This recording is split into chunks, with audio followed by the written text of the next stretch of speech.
So good evening. It's great to see so many people with us this evening. Um, so first of all, happy to BiShvat. Happy New Year of the trees. I don't know about you, but I cannot imagine a world without trees. The cool shade and protection from the wind, the glorious canopy they create above a road, the yearly promise of a rebirth marked by new green leaves, or the colorful array of beautiful foliage each fall. The writer Harry Gersh wrote, "To plant a tree is to say, I believe. We believe in the future, and that after we are gone, others will care for the trees we have planted." Jewish tradition always recognized the importance of trees. In a rabbinic teaching, Rabbi Yochanan ben Zakkai said, "If you are holding a seedling in your hand and you hear that the Messiah is coming, plant the seedling first and then go and greet the Messiah." In the early 1800s and in the late 1800s and early 1900s, when those first pioneering Jews began to settle the land of Israel, Jews all over the world contributed to the Jewish National Fund to help plant trees in Israel. Many of us are familiar with the little metal boxes for collecting coins for J&F. I already have a coin ready to plant a tree. Today, you can actually go online and plant a tree in Israel and save the seed packet you received from the temple to plant flowers once the weather gets warmer. If you're looking carefully, I've got my seed packet on the bulletin board behind me so I don't lose it. So I'm ready to go as soon as the weather warms up. Over time, the concern and care for trees is extended to the entirety of the earth. The Torah teaches that every 7 years, we should give the land time to replenish itself so that the land can be fertile and crops can grow. And so, Tu B'Shvat became our holiday when we celebrate our commitment to being good stewards of the earth and to taking care of our environment. A basic principle of Judaism is Bal Tashchit. Do not mindlessly destroy something. Don't cut down a rainforest or needlessly spew harmful smoke into the air or use excessive chemicals to clean our homes or tend our lawns. And though he did not mention it, President Biden today on Tu B'Shvat signed executive orders that were intended to combat climate change, a key part of his agenda. Tonight, we will have the opportunity to learn from Solomon Goldstein Rose, author of The 100% Solution, a plan for solving climate change, about how we can actively address climate change. What are the things we need to do to save our climate and our planet, not just for us, but for future generations as well? To lead tonight's program, it is my pleasure to introduce Daniela Shebetz. She and David Burke are co-chairs of our Tikkun Alum Committee. When she's not doing that, Daniela is the executive director of the School of Environmental and Sustainability Sciences at Kean University. Daniela holds a PhD in ecosystem science from the University of Washington College of Forest Resources. Daniela, thank you for leading our program tonight. Oh, I'm so excited to be here, and I'm really looking forward to having a conversation with you, Solomon. This is a fantastic book and one that I'm immediately inspired by and really excited to incorporate into my classes, into my life. So I'm wondering if you could give us a little bit of background about yourself and what you're going to talk about today, particularly given that today is Tu B'Shvat. So I'd love to hear from you. Yeah. Thank you so much, Daniela. Thank you, everyone, for joining us. And I'm delighted to be here virtually. So I grew up in Western Massachusetts in a rural area, walking in the forest and seeing the cycles of the seasons and being a hiker and environmentalist. And when I was in 6th grade, I decided that kids could do anything better than adults. And I became an environmental activist. And have been a climate activist ever since. And increasingly, I focused on climate change, actually, because I have this deep relationship with nature, and we are celebrating that and the cycles that should be permanent and not changed by humans on this holiday. But they're under human control now. And I once gave a little devar at college about Tu BiShvat, about climate change, and how in the time of Noah, God said, I promise never to destroy the world with a flood again. That's the symbol of the rainbow, is this promise. God will never destroy the world with floods again. This time we humans are doing it. And so it's become increasingly clear that sea level rise from climate change is the greatest global injustice, probably of this century. Land where like 50 million, 500 million people, millions of people live right now, is going to be underwater by 2050. Sometimes I show this map of Mumbai, India, the 12th richest city in the world, massive income inequality, and significant pieces of it are just going to be underwater in this projection, New York Times maps, and this is 2050, so pretty short-term impacts. So from an ethical social justice standpoint, solving climate change as fast as possible has become more and more my life's focus. Yes, I do also care about the polar bears and stuff, but it's a human issue. Millions of people are going to die unless we solve this problem. So I went to college thinking that I was going to study engineering and invent a revolutionary solar cell and solve the problem. And I didn't. I did study engineering. I also studied public policy and ended up going in the political direction. And I ran for office and served in the Massachusetts legislature for 2 years, 2017 to 19, and tried to pass policy to advance solar and other clean energy technologies. And then decided to shift and work full-time on climate change. And I left and I wrote this book, which is basically to wrap my own head around the comprehensive picture, what actually needs to get done physically, and where are the gaps of work that we need to focus more effort on. Amazing. Like, you've accomplished so much in just the few short couple of decades that you've already been here. So we're grateful for that, because the world definitely needs young people to be inspired to make a difference as you are. So you actually just led me into the second question exactly the right way. So this is your book. It's an amazing book because not only does it really illustrate the importance of making sure that we reach net zero emissions by 2050. But what's awesome is that you also lay out this framework so that we actually could learn how to do it. And so I'm wondering if you could chat a little bit about that. First of all, explain for us, what does it mean to reach net zero emission, or net negative emissions, I should say. And how do you believe it's possible? Because that's what this book is about, right? Yeah. So people often talk about starting to reduce emissions. And obviously, at some point, we need to start reducing emissions. But reducing emissions, it's like we're going down a hill and we're still slamming on the accelerator. And we're just accelerating faster and faster down this hill into ever more dangerous territory. Starting to reduce, any reduction of emissions is easing up on the accelerator while still pressing it. We're still accelerating down the hill, because adding emissions is accelerating warming. Getting to net zero emissions, there will still be a long period where warming continues, even if we eliminate all emissions and just stay steady. What we need to do is actually step on the brakes, bring levels of CO2 and other greenhouse gases in the atmosphere back down to pre-industrial averages. So, the level is the cumulative amount over decades and decades of emissions. Each year's emissions are not the problem. The cumulative amount, the levels, are the problem. And until we get the levels back down to about 270 parts per million, we're now at 415 or so. Until we get the levels back down, we won't have fully solved climate change. That turning point, though, is the goal, because when we do that is the crucial thing.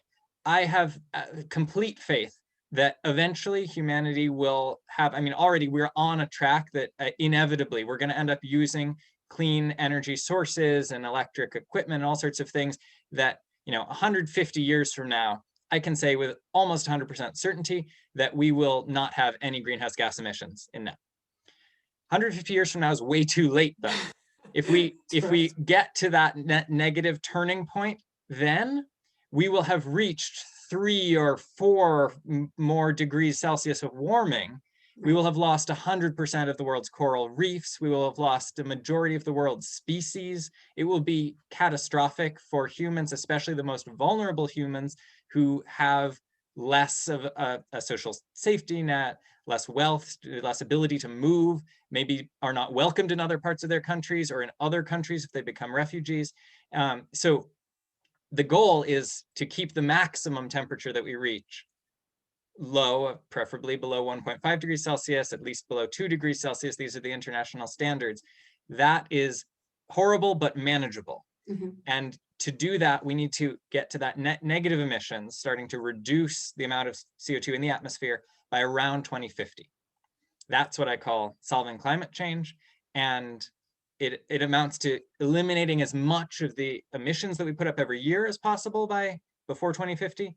And then there are some things I can talk about in more detail later, maybe with agriculture and such, that we probably can't eliminate 100% of the emissions, and we need to be sucking CO2 out of the atmosphere to make up the difference to net zero, and then to get into net negative. Amazing, because right, 2050 is just 3 decades away, and we have to start acting right now. What's awesome about your book is that you have it organized by 5 pillars, right? And it's really just 5 approaches in that order of how we have to target them. I'm wondering if you could go over those pillars with us and kind of introduce us to that concept. Yeah. So emissions come in several categories. The biggest one is electricity generation. Coal power plants are the single biggest slice of greenhouse gas emissions in the world. We need to replace all the fossil fuel power plants with clean generation. Solar, wind, nuclear, geothermal, hydro, possible things that haven't been invented yet. There are plenty of options and other technologies that can enable them, like storage on the grid, like flexible loads on the grid. That's the single biggest slice. And then we use that clean electricity to electrify processes like driving cars and heating our homes that might not be electric now. That's pillar 2. Okay. Then pillar 3, there are some processes like, say, flying in airplanes that are not going to be electrified by 2050. Yeah, there'll be some short-range airplanes that are battery-powered by then, but big, long-range airplanes are not going to be powered by batteries by 2050. You need fuels because you need the energy density to fly. Probably the same is true of long-distance ships and some high-temperature industrial processes. So you need synthesized fuels, and that can be hydrogen, it can be ammonia, which is made from hydrogen, or it can be carbon neutral drop-in fuels. You take CO2 from the air, you take hydrogen, you make gasoline, or you make diesel, and then you use it in the existing equipment, but it's carbon neutral. And you power that with more clean electricity that you've generated from pillar 1. So you start to see that pillar 1 is really important, not just to replace our current grid, but to build several times more capacity than we have today. Pillar 4, actually a lot of emissions are not from energy. They're from agriculture, from cattle belching methane, from deforestation and releasing CO2 from the soil, releasing nitrous oxide from fertilizer applied on soil, and from some industrial processes that just not from the burning of fossil fuels, but from the chemical reactions going on, release greenhouse gases. And then methane escapes when you drill for fossil fuels. Natural gas is methane. Some of it escapes when you drill for it. Some of it escapes when you drill for oil or mine for coal as well. And that's a really powerful greenhouse gas. So that's pillar 4. You need to shift a bunch of things, new industrial processes, new farming practices. You need a whole global outreach project to farmers to get them to shift practices and fund them to shift practices because there's not a lot of economic security for farmers. That's pillar 4. Pillar 5, then, we've eliminated all the emissions possible, and then we do sequestration. And there are various ways to suck carbon out of the atmosphere, growing trees, doing different soil management, literally having arrays of fans that have chemicals that bind to the CO2 and then release it into a pure stream, and you stick it underground, several other things, possibly turning it into carbon fiber or construction materials and stuff. And we need to do as much of that as possible, not as an alternative to reducing emissions, because that's going to be much more expensive per ton reduced, but to get to the last bit to net zero and to get in as far net negative as we can to not have to wait decades and decades before we get back down to 270 parts per million. Amazing. Well, it's true. It's very evident that you're an engineer by the way that you have kind of laid these out, right? It seems to be very technologically driven and very engineering focused. So I actually, I'm often focused on this quote, which I believe is which you state is actually like a misquote, that we don't have, well, in Al Gore's and Convenient Truth, it says we have all the technology we need, we just lack the political will. And you disagree with this, right? In your book, you actually say that the technological solutions to climate change are still far from developed. Just this week, and you stopped by talking about Pillar 5, which is carbon capture and storage. And just this past week, Elon Musk launched a $100 million campaign to someone who could solve this idea of CCS, or carbon capture and storage, right? So I guess my question to you is then, how do we have this technological solutions? Where are we in the technological development, right? And how can we nurture that development so that we could have those 5 pillars addressed? So if you had a global dictator, you could solve climate change with all current technology simply by imposing mandates that say thou shalt not burn any fossil fuels and thou shalt do these agricultural processes. We don't have a global dictator, and even if we did, a benevolent global dictator would actually not do that. They would do some amount of development of emerging technologies, proving things that it's not necessarily new science. It's things that are in the lab that haven't been proven at full scale, haven't been commercialized, that would make it much cheaper. Because a key thing to keep in mind that we don't tend to think about a lot in the US is that the US is 10 or 15% of global emissions. A third of global emissions are from China. Another third of global emissions are from India, Indonesia, Brazil, and the whole other swath of developing countries that are way poorer than the US, and where people are just getting reliable access to energy. And this is what is driving, the reduction of poverty. People get reliable access to energy that lifts people out of poverty. That's something we want to continue. So actually saying thou shalt not use the current ways we use energy doesn't work. You have to have clean energy that is cheaper than fossil energy. And that means that you have to do some amount of technological improvement. Some of it is just scale up. Electric cars are still more expensive just because we haven't manufactured nearly as many electric cars ever as we've manufactured gas cars. So once we get the scale of those manufacturing, they will become cheaper up front, or as cheap up front, and they're much cheaper to operate, so it'll be good. There are other things though, like direct air capture, still way too expensive to do, and that's coming, but we'll see how fast that gets really good. There are industrial processes like cement where we really don't have a technology to make cement in a carbon neutral way. When you convert limestone into lime to make the cement, you release CO2 as a byproduct of that. When you heat a cement kiln to over 1,000 degrees Celsius, you need a fuel. Right now, the practical way to do that is with coal. And maybe you could add carbon capture to that process. No one has really done that. So there are things that we actually do need new technology, in the sense of the technology is not commercially available to anyone, and it's certainly not affordable to everyone in the world. Whether it exists in someone's mind, yeah, sure, probably everything does.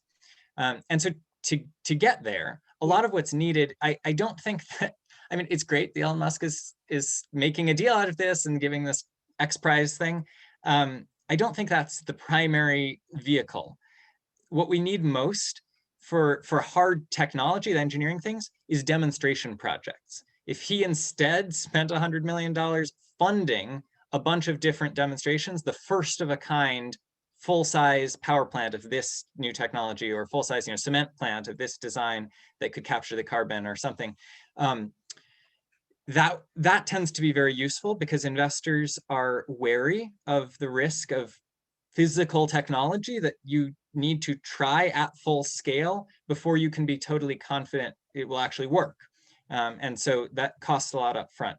And that's one of the main things. And this is one of the main things that government policy should be focused on, is investing in the demonstration and initial scale up, of the various technologies that we need. So, electric cars, they're demonstrated, we need to scale up the manufacturing. Something like cement plant or clean steel making, that one, we know technologies that can work, but very few have been demonstrated. Get those to full demonstrations, get those into the initial scale up with incentives. That's where policy can really drive that. And this is permanent. This is not a mandate that the next president or the next Congress could repeal. Once you make clean technologies cheaper, you are permanently driving emissions reductions because you can't repeal technology. And that's what can spread worldwide. So that's very interesting because it goes back to actually one of the things, the initiatives that was launched today that Rabbi Appel introduced with, right, was kind of prioritizing climate change as at the political level. And on the first day in office, Biden got us back into the Paris Climate Accord or agreement. And I'm wondering, does the Paris Climate Agreement take us where we need to go? If all countries are 100% compliant, will we reach our goal? Or, and as long as we're on that topic, I'm wondering, do they even talk about your 5 pillars in there? Or do they talk about that same sort of emphasis on technology? Right. I'll start with the last piece you said. No, generally, all of the UN negotiation type discourse has framed climate change as this issue where each individual country can and must choose to decarbonize. And it's almost like this, like within the country, you don't see what's going on. It's like they just flip a switch and say, we're going to decarbonize. It's a political choice. It's just about the will. All we need is the political will. And they don't really think about, they think about, richer countries should pay poorer countries to adapt to the impacts of climate change. That's in the Paris Agreement. That they don't have a lot about physically making it economically possible through scale up of equipment, of infrastructure, to make it cheap enough.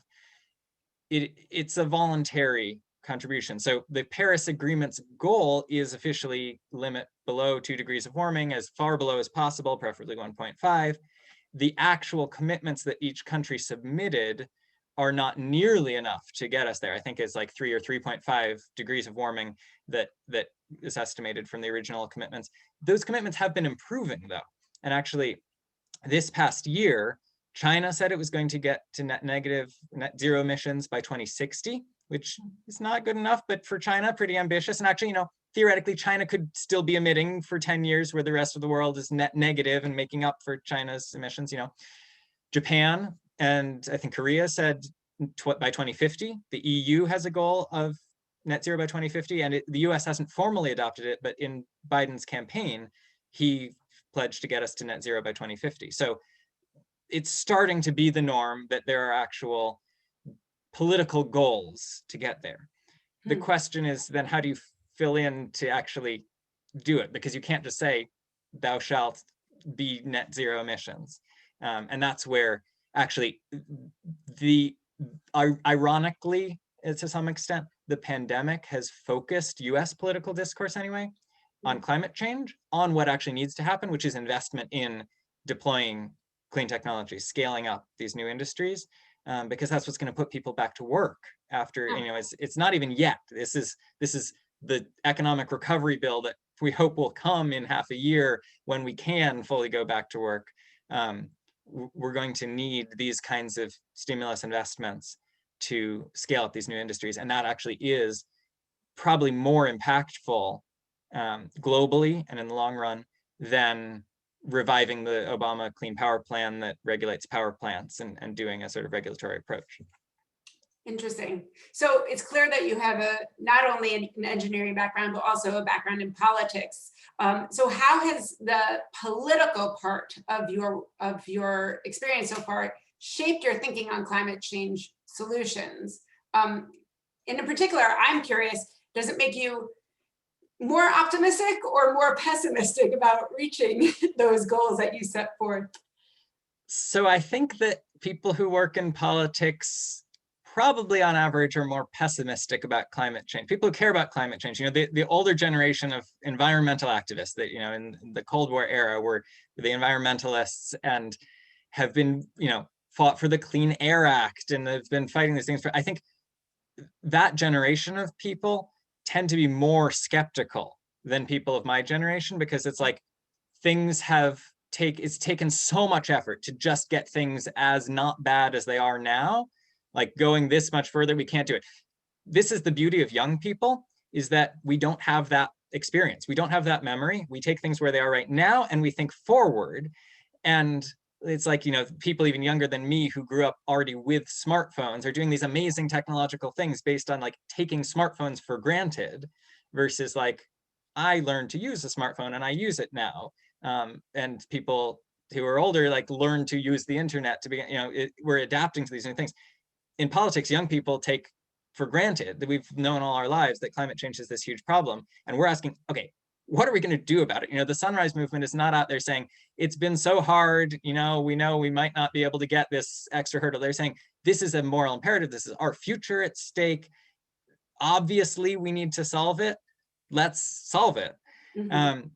So that's one thing. I think there's a lot of cynicism that actually impedes progress, because if in politics you tend to not get more than you ask for, whatever your goal is, you're either going to meet it or more likely fall a bit short.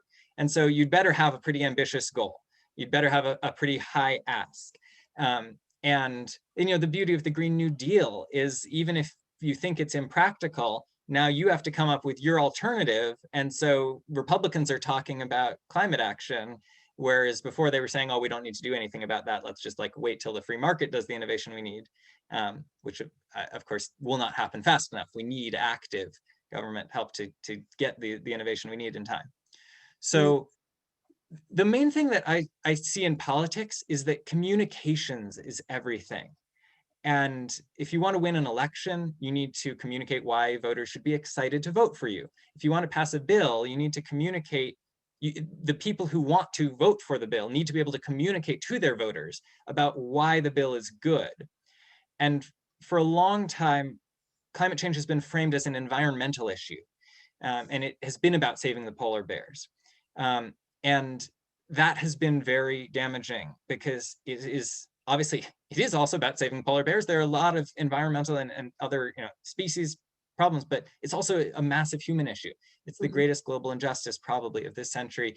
And so reframing that, which I think the Sunrise Movement, again, has done brilliantly. The whole concept of Green New Deal, tying climate action to job creation and to justice and equity, makes it much harder to be against climate action in general, and gives voters who, you know, most people in the US now believe in climate change, but are pretty apathetic in terms of, you know, how high do you prioritize it? It's starting to be a top issue among like Democratic primary voters.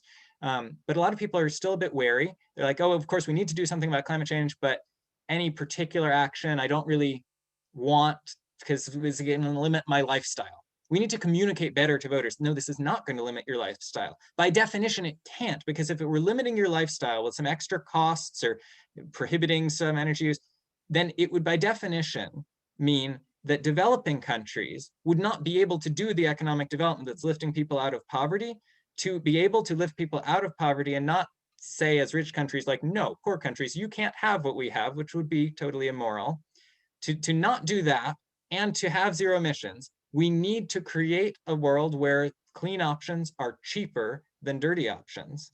And then it's not limiting your lifestyle. You can drive your car as much as you want because it will be electric and it will be powered with clean electricity. And you know, you can even fly. Of course, in the meantime, it's valuable to limit flights as much as reasonable, but we don't have to feel this personal responsibility and shame around everything. We need to be doing our part for a systemic solution.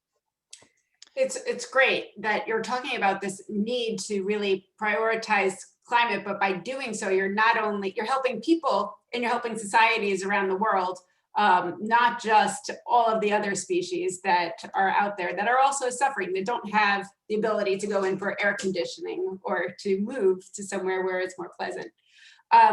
So actually, that was a question that I was thinking about, was really about how the United States as a developed nation, along with other developed nations, how do you think we are going to be perceived by the developing world? And what challenges might we be confronted by if we try to say that you need to adopt these technologies that we've developed in order for us to reach this global climate change issue, right? So what are those challenges that you see that we could be confronted by as the developing world or the developed world?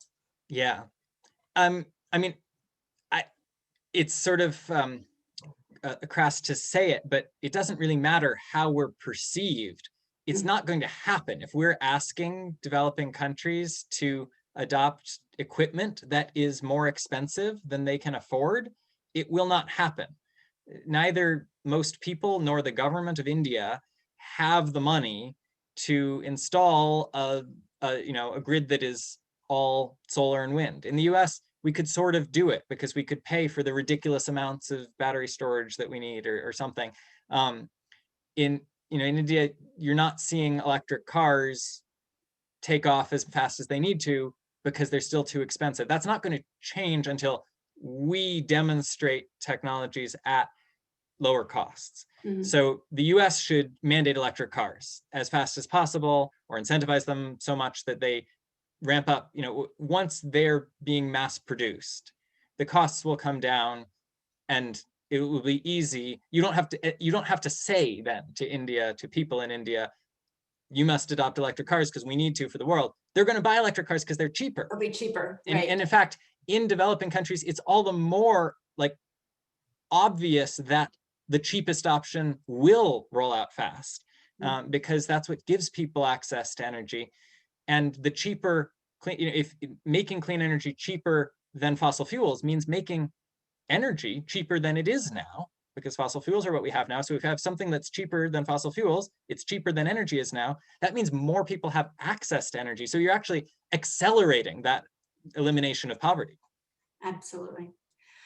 When people think about climate change, they usually get depressed and overwhelmed and just assume that anything that we personally do is not really going to make a difference. And in particular, in your book, you actually called the personal choices that we make the cherry on top of the choices of government and technology. Wondering then, does it matter then what we do as individuals to address climate change? Is there danger in putting all of the onus on the government instead of on the people of the world? Well, what we have to remember is that we are the government. We're in a democracy, one that seems to at least scrape by functioning right now. And we can vote, we can be activists, we can donate to the right causes and candidates. And all of that is very much our responsibility. So personal responsibility means you have to do everything that you can with whatever your privilege or tools or gifts or skills are to make the systemic collective action that we need happen. Personal responsibility does not mean that you have to make your own lifestyle carbon neutral, because that is impossible. You can have an electric car and you're still getting electricity from the grid. You could go off grid and have your own solar panels and batteries, and the manufacturing of them was still done with dirty energy. The food you eat comes from systems that emit greenhouse gases. There is no way to isolate any individual from this. It's a collective problem. It's collective guilt, not individual guilt. You are not personally responsible for the fact that as a human, you cannot avoid being part of these systems. Your responsibility is to do what you can to change the systems. That's great. And you actually, you talked about donations and how we could do that. I'm wondering if there are certain organizations that you think are doing the best work on climate change, and what can we do to support them? Yeah, there was actually a report, I forget how recently, in the last couple of years anyway, of some group that was trying to analyze the most rational, high impact places to donate to solve climate change. And they suggested two, which happen to be two of my favorite organizations. One is the Sunrise Movement, which I keep mentioning. It's the youth-led grassroots Green New Deal movement. They're building political power. They are very strategically using electoral organizing, running candidates against incumbents to show that they are a powerful force that needs to be listened to. They are one of the main reasons, along with Greta Thunberg and the Fridays for Future youth activists, that has really gotten climate change on the top of the political agenda in the last 2 years. The other is Clean Air Task Force. They're based in my home state of Massachusetts and are a very small NGO, not at all grassroots, not organizing based. They're a think tank doing some of the coordinating, testifying at policy committees, having the technological expertise and trying to coordinate various industries, especially newer or emerging technologies, things that are more politically controversial but really need to be considered, and trying to shift industries towards as I said, the first demonstration of key things. So those are the two that covered the different ends of the spectrum, I would say, in the US at least. Excellent. I'm wondering, I'm going to ask one more question before we open it up for questions from the people who are here as well. But I'm wondering if you could talk about how your Jewish background has influenced your thinking about climate change and your passion about the environment. Yeah, well, I think there's a strong, Judaism is a pretty agricultural religion. Our whole calendar is based around this connection with land. And so I think there's a lot that is instilled in Jewish education around environmentalism. I also happen to go to a Jewish environmental camp, Eden Village camp, that some of you probably have heard of, and it's amazing. But I think there's also a sort of deeper, more intellectual thing, which is Judaism is not about what you believe, it's about what you do. The act of being Jewish is about practicing in the world either the rituals that connect us to our community. Some people keep kosher so that they are mindful of their food, or they light candles, and feel a connection to this tradition, but also tikkun olam, repairing the world, and this impetus to be activists, and to be kind to other people. There are some religions that I think are much more about what you believe, like to be X religion, like you have to believe these things. Judaism doesn't really care what you believe, it's like what you practice. That's the sort of orthodoxy, is orthopraxy. And I think climate change is similar. It's not about this virtuous mentality, again, personal sort of, I'm going to green my lifestyle. It's about what the impact actually is. And looking at the science and saying, okay, this is not some spiritual thing where we need to be more in contact with nature. This is an engineering problem where we need the right outcomes, and we can argue all we want about, what things are morally better or not, but at the end of the day, what's going to scale in developing countries are the cheapest types of equipment, and we need to make those carbon neutral ones. I do connect this, and I think at least the way I'm a Reconstructionist Jew, and so it's very much this like intellectual, like challenging what you believe and being open to other people's ideas and really questioning things, but it's like results focused. And climate change, I think, is the same thing. How I think about climate change is it's about what impact we have in the world, not about whether we are morally right. And sometimes it gets conflated as this thing of moral superiority if you are more green, or if you are connecting climate change to other issues, which are, the right issues, but not necessarily linked. And what matters is getting the problem solved. That's interesting, because I feel like for me personally, it is about that spiritual connection that I feel, I guess, with the natural worlds that inspires me to get things done, right? So it is a very interesting way to look at that and say, well, it's not necessarily only moral, and it's not only that spiritual connection, but really it's that practicality of kind of using this as a point. Yeah. And I mean, for me, obviously, I do have this like spiritual connection to nature as well. It's part of what originally drove me to this. But I think also there are studies about personal action on climate change, that everything that I just said, you shouldn't feel guilty about, shouldn't feel responsible for. For many people, it's still important to do those things, to, try to limit how much meat you eat, especially beef, to try to limit how much you fly, or, turn off the lights when you're out in the room. There's little things of personal responsibility, which in themselves are not going to add up to any solution.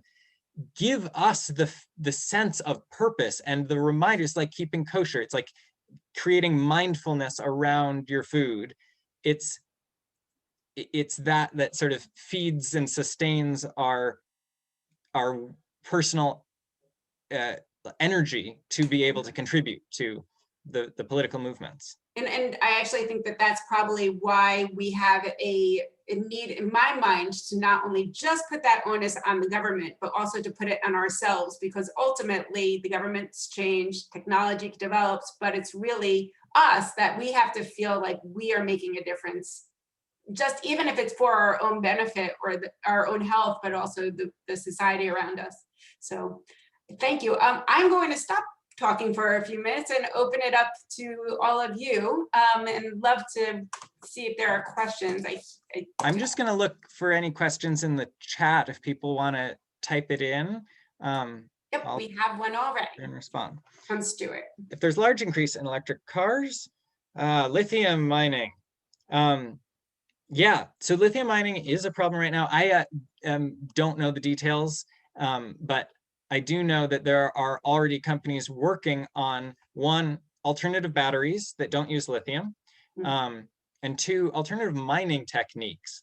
And one I happen to still have bookmarked because I've been looking at this company called Lilac Lithium, and they use a different process that extracts lithium from brines underground way more efficiently, way faster, with much more lithium recovery. And so it's something like that can you can get much more lithium out of more sustainable places. But there are questions about how vastly can lithium ion batteries really scale up, and how much do we need. But there are also, probably it will be plenty for electric cars. Excellent. Thank you. Any other questions? Orgs I mentioned in the chat, yes. Are you doing that? Oh, you got it? Yeah, perfect. Thank you. What other questions do we have from the rest of the group? I have a couple more, but I don't want to take all the time. You can ask whatever you have and people can type. Please type in questions. Yes, okay. So I actually, I do have a couple questions about you have some creative solutions in there. That one was really fun to me. So particularly about how do people, about agriculture, right? So one of the things that you suggested is to supplement the feed for cattle with a seaweed product that might actually limit the methane that they release when they belch, which is a major contributor to climate change. So with solutions like that, have ranchers adopted the idea of seaweed? How common is it now? And what do you think the future of the meat industry is in terms of everyone loves the seaweed. It's become actually the top fact that people read my book and are like, oh, yay. This was so exciting. That I was to David Berg. And I love it. I love all solutions seaweed. Seaweed is great. So there is this particular type. It's not any seaweed. There's one species, Asparagopsis taxiformis, that has a weird life cycle and it's hard to grow. And so if you want to grow it at massive scale, there are several companies. I happen to know a couple of people that are working in two different companies trying to commercialize this. One is in Hawaii, growing in tanks, and they're basically ready to go. And they say that they do have customers interested in doing field trials. This isn't being done really yet. Okay. There have been some academic studies. It seems to work. It seems to have a sustained effect, but it's just now being commercialized.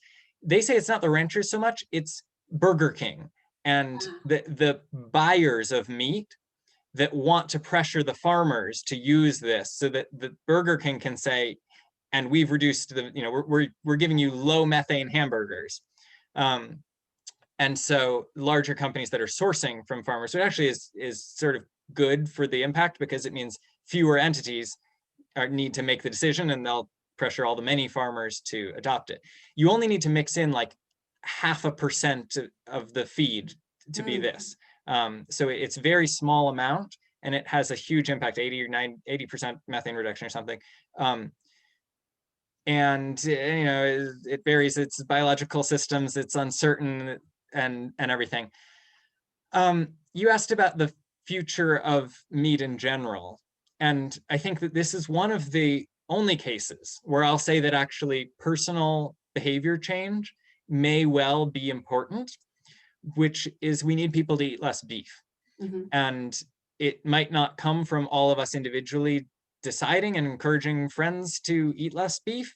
It might come from carbon taxes at the national level that price not just fossil fuels, but production or imports of emissions intensive goods like beef, where beef would become much more expensive and people would shift to chicken or fish or vegetarian things. I've been a vegetarian since, I think, before I've been a climate activist, actually, but I've stuck with it because it is actually, it's environmentally much better. And that is a shift that we need to happen, whether it happens through policy or through people just sort of becoming enlightened. We need to go in that direction. Not that everyone needs to be vegetarians, but everyone needs to eat less beef in aggregate. So I think that that's going to accelerate because there are now plant-based beef alternatives that are really good. I've started trying some even, and I don't tend to like fake meats, but they're pretty good. And some people can't even tell the difference. There are also lab-grown meats, which, you know, it's the same exact thing, but if it's powered with clean electricity and sustainable inputs, can be carbon neutral. That, I think, is, you know, there will come a time when that becomes cheaper, or the plant-based alternatives become cheaper, and Burger King just says, we're not going to buy actual cow meat. We're going to only buy the synthetic or the plant-based ones. And so I think we'll make that shift. I do think it's one of the realms that we might not fully eliminate those emissions by 2050. Might be little bits left. I do want to point out the importance of what you're saying, though, and the power of our wallets, right? So it's not just the power of our votes, but it's also the power of our wallets, of where we want to spend our money and where the customers are going to demand more sustainable products, right? So whether it's meat that is fed seaweed, or whether it's Dunkin' Donuts that stopped using styrofoam because of the customers, right? So it really is that power that we have as consumers, no matter where we go, to make that difference. And that's something that all of us can do, you know, on social media. We can say, like, good on Starbucks for lobbying for a carbon tax. Correct, you know? And they'll notice that kind of thing if that starts to go around. There's another question about recycling and the role of recycling. I guess Rabbi Koloff wants to ask about in climate change.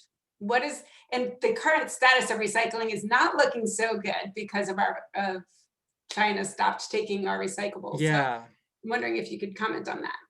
So if you're recycling steel to make more steel, at the, you know, industrial level recycling, that's really good. Steel is, you know, 5% of emissions or something around that. Very good. Aluminum, likewise, recycling aluminum can be significant. Anything other than that probably is not going to have a major emissions impact. Those are the materials that can be recycled, that producing new stuff instead of recycling would use a lot more energy and cause a lot more emissions.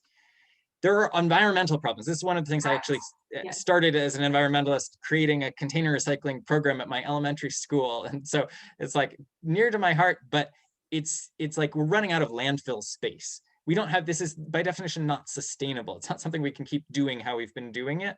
And so it's sort of a separate problem though.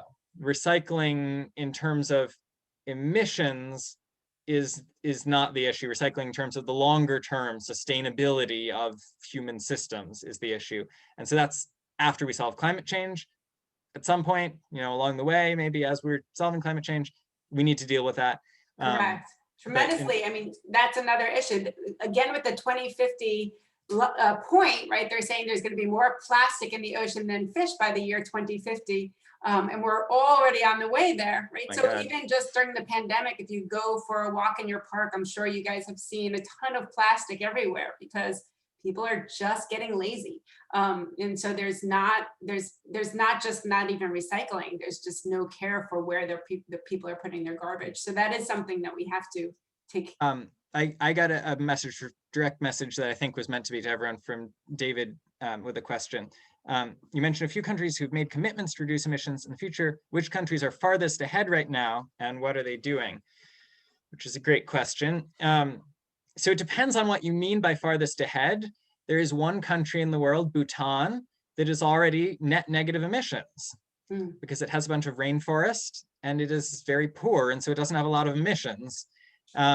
And so in a way, it's a case of, and it's a cool country also. They measure like their gross happiness product and stuff. So they're good with that. Iceland is one of the countries that is blessed with geothermal resources, and I mean, they've got volcanoes and everything. They have pretty much an entirely clean grid because it's easy for them. Brazil actually has, I think, 70% hydropower because they've got a lot of hydro resource.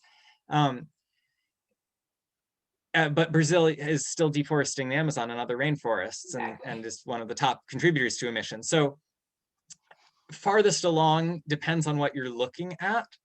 I would say that right now, so developing countries are in general harder hit with the impacts of climate change and less able to do anything significant about it. And many of them are doing what they can, and I would not place any amount of blame on them. But you can't exactly say they're farthest along. India is not far along in decarbonizing. It's still burning more coal all the time. So the countries that could be doing something significant to help the world decarbonize and are, I would say right now, that's Europe. The EU has announced that their COVID recovery is going to be largely centered around clean infrastructure.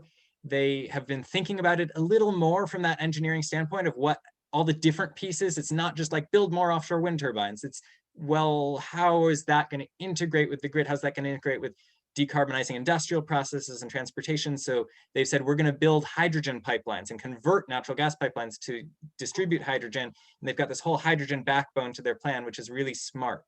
At the same time, the US, not our national government until, inauguration day, but individual, inventors in the US and academics have been the ones generally making a lot of the advances in emerging energy technologies.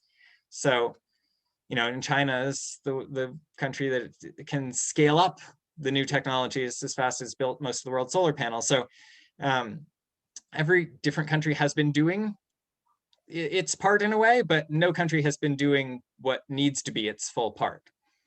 I want to add Costa Rica to that because Costa Rica is my favorite. Yes, Costa Rica is awesome. And it's 75% renewable, 100% until like November or something. It's crazy how much of their energy comes from renewable resources. Thank you. I'm going to turn it back over to Rabbi Appel to wrap it up because we're almost at the hour point. But again, I want to thank you so much. This has been so enjoyable. I've learned so much from you, and I really, really enjoyed your book. And I want to thank everybody who attended tonight and for your questions. And if you have any questions afterwards, I'm sure that we'll be able to address them. So, great. Yeah, anyone can email me anytime, solomon@solomongr.com, and happy to answer follow-up questions that way as well. Great. Thank you so much, Daniela.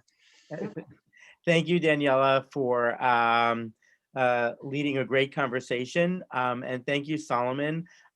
This has been great. I want to encourage everyone to get the book. You can order it at bookshop.org or at Solomon's site, solomongr.com.